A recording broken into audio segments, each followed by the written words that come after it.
बिस्मिल्लाहिर्रहमानिर्रहीम। अस्सलाम वालेकुम नादरीन, आप यूट्यूब चैनल देख रहे हैं। मैं इमरान खान हूँ। नादरीन, डोनाल्ड ट्रंप ने 3 दिन पहले और उसके बाद 2 दिन पहले और उससे पहले भी ये बार बार स्टेटमेंट दिया है कि ईरान से वो यूरेनियम ले लेंगे। बल्कि डोनाल्ड ट्रंप ने 3 दिन पहले ये दावा भी किया कि ईरान अपनी यूरेनियम अमेरिका के हवाले करने पर राज़ी हो गया।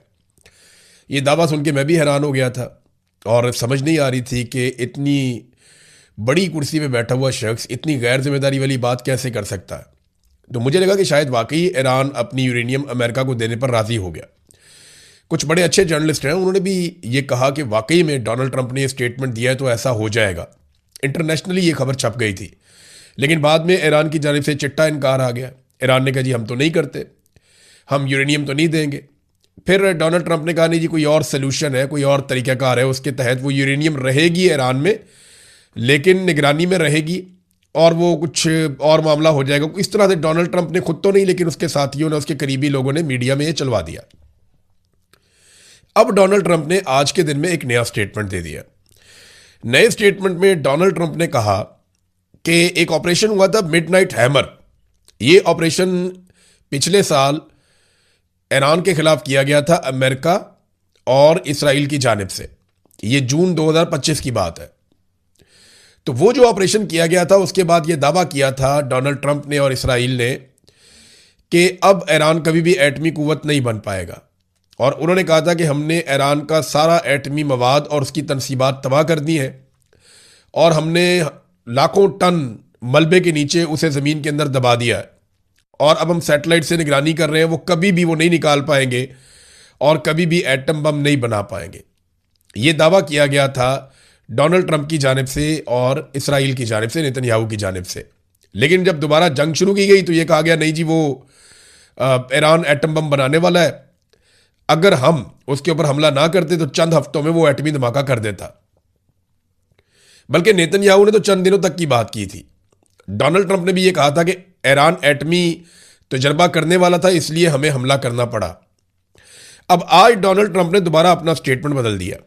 उसने कहा कि गुज़िश्ता साल मैंने जो अटैक किया था मिडनाइट हैमर, उसमें सुरंगों के नीचे यूरेनियम दब गई थी और अब उसे निकालना एक बड़ा तवील और एहतियात का और एक लंबा काम है, बड़ा मुश्किल काम है उस यूरेनियम को निकालना। यानी डोनाल्ड ट्रंप, एक आपने कहानी सुनी होगी, वो लोमड़ी छलांग मारती है अंगूरों के गुच्छे पे, वो उसके हाथ नहीं आते, फिर वो भाग कर आती है, ज़ोर से छलांग मारती है, फिर वो उसके हाथ नहीं आते, फिर वो कोशिश करती है, उसके मुंह में पानी आ रहा होता है कि मैं ये अंगूरों के गुच्छे किसी तरह उतार लूं। लेकिन जब काफ़ी कोशिश के बाद भी लोमड़ी वो गुच्छे नहीं उतार सकती तो आखिर में वो लोमड़ी कहती है कि अंगूर ही खट्टे हैं। अब डोनाल्ड ट्रंप जो है वो इस किस्म की बात कर रहे हैं कि जनाब ये तो यूरेनियम दब गई ज़मीन के अंदर। तो फिर पहला सवाल डोनाल्ड ट्रंप से ये होगा कि अगर यूरेनियम मौजूद नहीं थी तो आपने इतनी बड़ी जंग शुरू क्यों की? इसी यूरेनियम के लिए तो आप लड़े थे। आपने तो कहा था कि एटमी हमला होने वाला है या एटमी धमाका होने वाला है या तजर्बा होने वाला है, तो इसलिए हमने जंग शुरू की। अब डोनाल्ड ट्रंप जो है वो फेस सेविंग लेने के लिए ये कह रहे हैं कि जनाब वो यूरेनियम तो ज़मीन के बहुत नीचे दब गई है, लिहाजा उस यूरेनियम को निकाला नहीं जा सकता, ये मुमकिन नहीं है। डोनाल्ड ट्रंप ने यह कहा। 22 तारीख तक की जो डेडलाइन है सीज़ फायर की, जो पाकिस्तान के वज़ीर आज़म को एक ट्वीट भेजा गया, उन्होंने उससे कॉपी पेस्ट किया। वो 2 हफ्ते अब पूरे हो रहे हैं। 22 तारीख को, 22 अप्रैल को डेडलाइन ख़त्म हो जाएगी और उसके बाद लड़ाई शुरू हो सकती है, क्योंकि सीज़ फायर की डेडलाइन ख़त्म होगी तो इसराइल भी हमला कर सकता है, ईरान भी कर सकता है और अमेरिका भी कर सकता है, जैसे कि पहले उनकी लड़ाई चल रही थी। क्या इस सीज़ फायर में तोसी होगी? तो इसका इम्कान इस बात पे है कि फ़रीक़ैन मुज़ाकरात करना चाहते हैं या नहीं करना चाहते। जेडी वेंस जो है वो गुज़िश्ता 2 दिनों से इंतज़ार कर रहे हैं ग्रीन सिग्नल का, कि तेहरान की जानिब से उन्हें ग्रीन सिग्नल मिले कि हम भी आ रहे हैं मुज़ाकरात करने के लिए, आप भी आ जाएं। तो जेडी वेंस तैयारे में बैठ के पहुंच जाए पाकिस्तान, इस्लामाबाद, और मुज़ाकरात का अगला दौर शुरू हो जाए। पाकिस्तान ने पूरी कोशिश की है, ईरान से भी मुलाकात की है, बाकी ममालिक से भी मुलाकात की है, अमेरिका से भी दरख्वास्त की है और बार बार अमेरिका को यह कहा है कि आप लचक दिखाएं। लेकिन अगर अमेरिका लचक दिखाता है तो फेस सेविंग नहीं मिलती। ये बड़ा इशू है अमेरिका के लिए। एक इशू अरब ममालिक के लिए भी बना हुआ है, उस पर हम बाद में बात करते हैं। लेकिन ईरान ने अभी तक कोई जल्दबाजी नहीं दिखाई। आप अगर देखें गुज़िश्ता 5 दिनों के स्टेटमेंट, तो डोनाल्ड ट्रंप का हर रोज स्टेटमेंट आता है कि मुज़ाकरात होने वाले हैं, जंग खत्म होने वाली, मुज़ाकरात होने वाले हैं, हम बड़ी अच्छी डील करने वाले हैं, हम बुरी डील नहीं करेंगे, ईरानी बड़े अच्छे लोग हैं, ईरानी बहुत बुरे लोग हैं, ईरानियों को हम मारेंगे, हम धमाके करेंगे, नहीं तो मुज़ाकरात कर लें, नहीं तो पूरा मुल्क मैं तबाह कर दूंगा, नहीं तो मुज़ाकरात कर लें, मुज़ाकरात होने वाले हैं, मेरी टीम रेडी है। ये बात डोनाल्ड ट्रंप हर थोड़ी देर के बाद कहते हैं। एक ऐसा घंटा भी गुजरा जिसमें डोनाल्ड ट्रंप ने 47 पोस्टें कर दी अपने ट्रुथ सोशल मीडिया पे। ये तो ऐसा लगता है वर्ल्ड रिकॉर्ड बनाने जा रहा था अमरीकी सदर। दुनिया के किसी सरबराह मुमलिकत ने इस तरीके से ट्वीट नहीं किए। ये नहायत गैर संजीदा और फ्रस्ट्रेशन वाला मामला था। देखिए, मुज़ाकरात के लिए अमेरिका डेस्परेट है। ईरान ने कभी नहीं कहा कि मुज़ाकरात हम करना चाहते हैं, बल्कि हम सब ये जानते हैं, पूरी दुनिया ये जानती है कि अभी मुज़ाकरात में जो ताख़ीर हो रही है वो ईरान की वजह से हो रही है, अमेरिका की वजह से नहीं हो रही। ईरान तो पाकिस्तान के साथ वाला मुल्क है, वो 1-2 घंटे में आ जाएंगे पाकिस्तान में। असल मसला जो है वो अमेरिका का है। उनका तो बड़ा लंबा सफ़र है, लेकिन वो आने के लिए तैयार हैं और ईरानी कोई जल्दबाजी नहीं दिखा रहे मुज़ाकरात के लिए या आगे बढ़ने के लिए। एक चीज़ और है कि ईरान अपने मुतालबात में मुस्तकिल है। यानी पहले दिन ईरान ने जो मुतालबात किए वो आज भी वही मुतालबात हैं कि आप नए हुर्मुज़ को हम नए तरीके से कंट्रोल करेंगे, हमारे ऊपर पाबंदियाँ ख़त्म की जाएँ, हमारा हक हमें वापस दिया जाए, जो उनके असासे हैं उनको वापस दिए जाए, हमारे नुकसानात का अदाला किया जाए और आइंदा इस बात की एक पक्की गारंटी दी जाए कि दोबारा ईरान के साथ जंग शुरू नहीं की जाएगी। वो जो मुतालबात ईरान के पहले दिन से हैं, लगभग वही मुतालबात अभी भी हैं। दूसरी जानिब अमेरिका के मुतालबात तब्दील होते रहते हैं, क्योंकि उन्हें फेस सेविंग नहीं मिल रही। कभी वो बड़े सख्त मुतालबात करते हैं, कभी उनके मुतालबात बड़े नरम हो जाते हैं, लेकिन जब तनकीद होती है तो दोबारा सख्त मुतालबात पे आ जाते हैं। तो उनके मामलात ऊपर नीचे हो रहे हैं।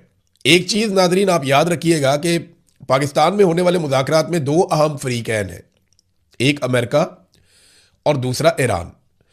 लेकिन एक बात अपने जहन में हम सबको रखनी है कि इसमें कुछ और भी स्टेक होल्डर्स हैं जो बहुत बड़े स्टेक होल्डर्स हैं। एक इसराइल बहुत बड़ा स्टेक होल्डर है और दूसरे अरब ममालिक एक बहुत बड़ा स्टेक होल्डर है। ये हम सब जानते हैं, खुलकर इसके ऊपर बात नहीं होती, ख़ासतौर पे जिस खित्ते में हम रहते हैं वहाँ तो नहीं होती, कि अरब ममालिक और ईरान के बीच में एक चपकलिश चल रही है और ये कई दहाइयों पर मबनी है। ये एक दूसरे को बिल्कुल पसंद नहीं करते, बल्कि अरब्स अपने लिए ख़तरा समझते हैं ईरान को। ये एक शिया सुन्नी डिवाइड भी है जो बहुत पुरानी मौजूद है, हम सब इसे जानते हैं, कोई ढकी छुपी चीज़ ये नहीं है। अब मामला ये है कि ये जो अरब ममालिक हैं इनका क्या बनेगा। देखिए, अरब ममालिक के 3 बड़े कंसर्न हो सकते हैं इस सारी लड़ाई में। इसराइल के भी इसी किस्म के कंसर्न हो सकते हैं। ईरान अगर एक एटमी कुव्वत बन भी जाता है तो क्या वो किसी अरब मुल्क के ऊपर एटम बम मारेगा? कभी नहीं मारेगा। और कभी किसी मुसलमान मुल्क पे एटम बम नहीं मार पाएगा। ये बात अरब ममालिक जानते हैं, अच्छे से जानते हैं। ईरान अगर कभी एटमी मुल्क बना तो इससे सबसे बड़ा खतरा इसराइल को रहेगा। ये सबको पता है कि इसराइल ही खतरे में रहेगा अगर ईरान एटमी कुव्वत बन गया तो। जैसे पाकिस्तान एटमी कुव्वत बना तो खतरा इंडिया के लिए था। इसराइल तक तो हमारे मिसाइल अभी नहीं जाते, लेकिन इंडिया के लिए सबसे बड़ा खतरा था और इसराइल को यह लगता था कि पाकिस्तान एटमी कुव्वत बन गया तो इसराइल के लिए भी एक खतरा है। ईरान एटमी कुव्वत बना तो मुसलमान मुल्कों को ऐसा खतरा नहीं होगा। तो उनका मसला क्या है या इसराइल के बाकी प्रॉब्लम्स क्या हैं? ये 3 ऐसी चीज़ें हैं जो मुज़ाकरात में डिस्कस नहीं हो रही। यानी वो कंसर्न जो अरब ममालिक के और इसराइल के हैं वो मुज़ाकरात में डिस्कस क्यों नहीं हो रहे? उनमें सबसे पहले ये है कि मिसाइल और ड्रोन प्रोग्राम। यानी अरब ममालिक ईरान को ताकतवर नहीं देखना चाहते, इसराइल भी ईरान को ताकतवर नहीं देखना चाहता। तो इसराइल का जो मिसाइल और ड्रोन प्रोग्राम है जिसके ज़रिए से उसने अभी तहबाला कर दिया पूरे रीजन के अंदर अमरीकी हथियारों को, वो खतरा है इनके लिए, खित्ते में मौजूद ममालिक के लिए। तो उनकी एक ज़रूरत है कि इसराइल का जो मिसाइल और ड्रोन प्रोग्राम है उसका खात्मा हो जाए। दूसरा, वो ईरान के अंदर एक रजीम तब्दील करना चाहते थे। वो ईरान में एक ऐसी हुकूमत चाहते थे जो खामनाई से आज़ाद हो, या वो जो एक मजहबी हुकूमत ईरान में बनी हुई है जिसको इंतहा पसंद हुकूमत कहते हैं, अरब ममालिक और इसराइल ये चाहते थे वहाँ पे रजीम तब्दील हो जाए। तीसरा, ईरान कुछ प्रॉक्सीज को सपोर्ट करता है अरब ममालिक और इसराइल के मुताबिक, जिनमें हिजबुल्लाह है, हमास है, हौसी है और दीगर कुछ ग्रुप हैं जिन्हें ईरान सपोर्ट करता है इस रीजन में। अरब ममालिक ये चाहते हैं कि ईरान वो सपोर्ट भी ख़त्म कर दे और वो सपोर्ट ना कर पाए। तो इसके लिए ज़रूरी है कि ईरान में एक नई हुकूमत बन जाए, ये प्रॉक्सीज की सपोर्ट बंद हो जाए और ईरान का मिसाइल और ड्रोन प्रोग्राम मजीद महदूद हो जाए या ख़त्म हो जाए। ये चीज़ें तो टेबल पे ही नहीं है। टेबल पे तो मेन चीज़ें दो हैं अमेरिका की जानिब से। एक आपने हुर्मुज़ इसको खोल दो, वो तो पहले ही खुली थी, तो फिर बंद क्यों करवाई थी? लड़ाई करके बंद करवा दी, अब कह रहे हैं खोलो। और ईरान ने थोड़े दिन पहले जब खोली तो अमेरिका ने मुहासरा करके दोबारा बंद करवा दी। और दूसरा यूरेनियम या एटमी कुव्वत बनने का मामला है, उस पर ईरान यकीन दहानियाँ करवा सकता है। तो अब अरब ममालिक और इसराइल के लिए अगर ये मुज़ाकरात होते हैं और कामयाब हो जाते हैं तो उनके लिए इसमें क्या है, ये एक बड़ा सवाल उनके साथ रहेगा। नेटो से ज़्यादा अरब ममालिक ने हमारे साथ ताउन किया, वो बहुत अच्छा लड़े हैं, ये बार बार डोनाल्ड ट्रंप ने कहा। अरब ममालिक बार बार कहते हैं कि हम किसी लड़ाई के अंदर शामिल नहीं थे, हमने ये लड़ाई लड़ी नहीं, जबकि अमेरिका बार बार कहता है कि शाबाश देता हूं मैं अरब ममालिक को, वो हमारे साथ बहुत अच्छा लड़े हैं गल्फ ममालिक। और ईरान कहता है, देखो ईरान को वहां से जवाब मिल जाता है ना हमले का। ईरान कहता है देखो डोनाल्ड ट्रंप भी कह रहा है कि अरब ममालिक हमारे खिलाफ लड़ाई में शामिल हुए हैं। अब अरबों का मसला यह है कि आपने हुर्मुज़ खुली रहे और पुराने तरीके से खुली रहे। ईरान जो है उसको एक नई कंडीशन के तहत खोलना चाहता है। अमेरिका कभी कभी उसके ऊपर आमादगी भी जाहिर कर देता है। तो इस लड़ाई का बेनिफिशियरी कोई भी अरब मुल्क नहीं बन पाया। क्या इसराइल इस लड़ाई का बेनिफिशियरी है? नहीं, वो भी नहीं है। उसकी वजह यह है कि यूरोप में जो ममालिक कुछ हद तक इसराइल को सपोर्ट करते थे, वो सपोर्ट भी इसराइल के हाथ से चली गई। और अगर इस लड़ाई का सबसे बड़ा लूजर देखा जाए, जिसको सबसे बड़ा नुकसान हुआ है, वो डोनाल्ड ट्रंप और उसकी रिपब्लिकन गवर्नमेंट है अमेरिका में। उनके खिलाफ लोगों का रद्द-ए-अमल इतना ज़्यादा हो गया कि आज 63% अमरीकी नए सर्वे के मुताबिक उनके खिलाफ है। ईरान ने बड़ी रेजिलियंस शो की है। ईरान ने अपने कमर्शियल एयरपोर्ट बड़ी कम मुद्दत के अंदर 2 हफ्ते के अंदर दोबारा मुरम्मत करके खोल लिए हैं। ईरान ने कहा था कि हम अपने एयरपोर्ट, अपनी सड़कें, अपने प्लांट्स हम दोबारा बना लेंगे, लेकिन अमेरिका अपना मुकाम दोबारा बहाल नहीं कर सकेगा। इसकी चौधराहट वापस नहीं आएगी जो हमने इसके साथ कर दिया है, और यही दिखाई दे रहा है। डोनाल्ड ट्रंप ने बताया कि जो कल जहाज पकड़ा था ईरान का, अमेरिकन ने एक जहाज पे कब्जा किया था ना, ये रिपोर्ट भी हुआ। तो डोनाल्ड ट्रंप ने कहा उसके अंदर कुछ ऐसा सामान था जो अच्छा नहीं था, और वो सामान चीन ने तोहफे के तौर पे दिया था। ट्रंप ने ये नहीं बताया कि उसके अंदर क्या था, कोई फ्यूल था, कुछ और चीज़ थी, कुछ हथियारों में इस्तेमाल होने वाली कोई चीज़ थी, या इंटेलिजेंस में इस्तेमाल होने वाली कोई चीज़ थी। ये बताया नहीं अमेरिका ने, डोनाल्ड ट्रंप ने, लेकिन ये इल्ज़ाम लगाया और ये कहा कि मैं ये समझता था कि प्रेसिडेंट शी के साथ हमारे मामलात बहुत अच्छे चल रहे हैं और हमारी समझबूझ एक जैसी है। तो मायूसी का इजहार किया डोनाल्ड ट्रंप ने कि उस जहाज में कोई अच्छी चीज़ें हमें नहीं मिली। एक और ऑयल टैंकर पकड़ लिया एशिया पैसिफिक में अमेरिका ने, ईरान का। अब ये चीज़ें आहिस्ता आहिस्ता मामूल बन रही हैं। इसके रद्देबल में ईरान मजीद सख्ती करेगा आपने हुर्मुज़ में, और हो सकता है कि आने वाले दिनों में हौसी बागी बाब मंदब को बंद कर दें। तो फिर पूरा रीजन जो है वो बैठ के सोचता रहेगा कि अब ये इलाके खुलवाने कैसे हैं। ग्राउंड रियलिटी ये है कि आप जितना मर्जी ताकतवर अटैक करें, आपने हुर्मुज़ को ताकत के बलबूते पर अगर अमेरिका के साथ मजीद ममालिक भी मिलकर आ जाएं तो वो ईरान से नहीं खुलवा सकते। वहां पे वाकयात होते रहेंगे, जहाज हमेशा खतरे में मौजूद रहेंगे। हाँ, ये अलग बात है कि अगर पूरा का पूरा ईरान फतह कर लिया जाए, वहां के सारे लोगों को यरगमाल बना लिया जाए, तो वो मुमकिन नहीं है। ये आज तक इराक में नहीं हो सका, ये आज तक शाम में नहीं हो सका, अफगानिस्तान में नहीं हो सका, तो ईरान में कैसे होगा? ये मुमकिन नहीं है। नाज़रीन, इमरान खान साहब की बहनें आज क्योंकि मंगल का दिन था, एक मरतबा फिर गई इमरान खान साहब को मिलने के लिए अडियाला जेल, और आज वो तकरीबन तनहा थी। बहुत थोड़े से लोग उनके साथ थे, बहुत थोड़े। तो आहिस्ता आहिस्ता इमरान खान की बहनों को, उनकी फैमिली को तनहा कर दिया गया। इमरान खान साहब पहले ही कहते तन्हाई में है, और पाकिस्तान तहरीक इंसाफ के कुछ लोगों ने इमरान खान साहब की बहनों पर तनकीद करते हुए उनको मजीद तन्हाई का शिकार कर दिया। इमरान खान की बहन से जब सवाल पूछा गया कि सुहेल अफरीदी के कारकुन कहते हैं कि लायामल दो, सुहेल अफरीदी कहते हैं कि इख्तियार मेरे पास नहीं है, आप किसकी तरफ देख रही हैं? उन्होंने कहा हम बहनें अपनी तरफ ही देख रही हैं। हम पार्टी से दबाव बढ़ाने का कहते हैं, रिक्वेस्ट करते हैं कि प्रेशर डालें, तो ये गुस्सा कर जाते हैं। हमें कहते हैं कि आप मुदाखलत कर रही हैं। हम इनसे क्या मांग रहे हैं? सिर्फ दबाव डालने का ही तो कह रहे हैं। हम बहनें आती रहेंगी, हम पर हर किस्म का तशद्दुद इस्तेमाल कर लिया। हमने तो तहरीके इंसाफ की तंजीमी ओहदेदारान को यहाँ बुलाया हुआ है कि हमारी मदद करें। वर्कर्स को तो पकड़ कर ले जाते हैं यहाँ से जब वो आते हैं।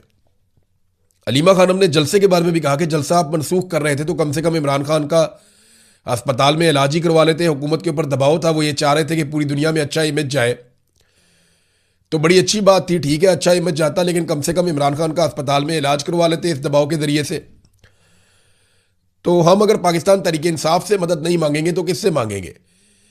क्योंकि वो इमरान खान की पार्टी है और ये लोग इमरान खान का नाम लेकर वोट लेकर इक्तदार में आए हुए हैं, और हर वोट देने वाले को हक है कि वो सवाल उठाए, तो हम भी सवाल उठाते हैं।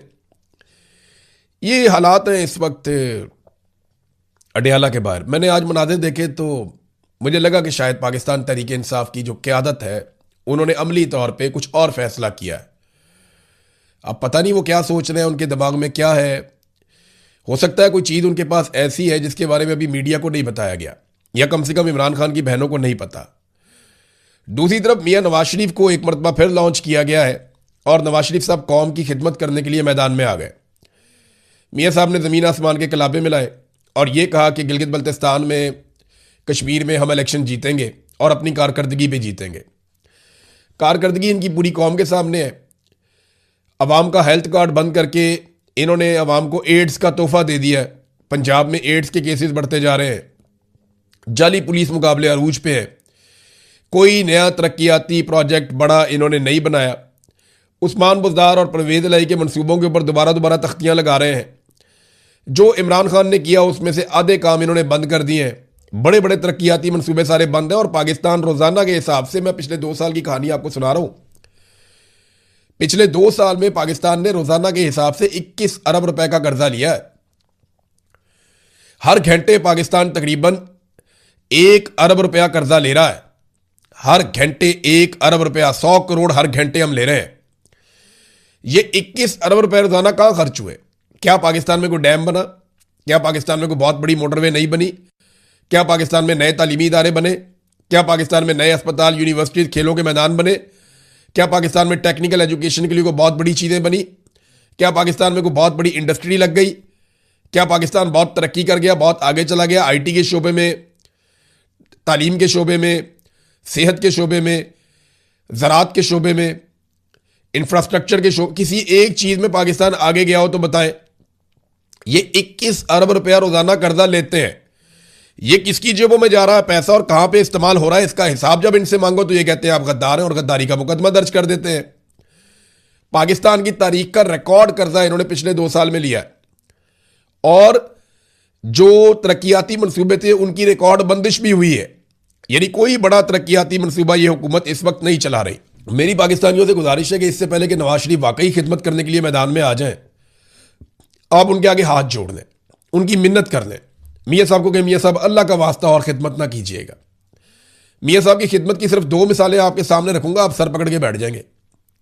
छोटी छोटी 2 मिसालें, LNG टर्मिनल और IPPs, यानी गैस आए या ना आए, आपने हर महीने $15 मिलियन देने हैं टर्मिनल्स को।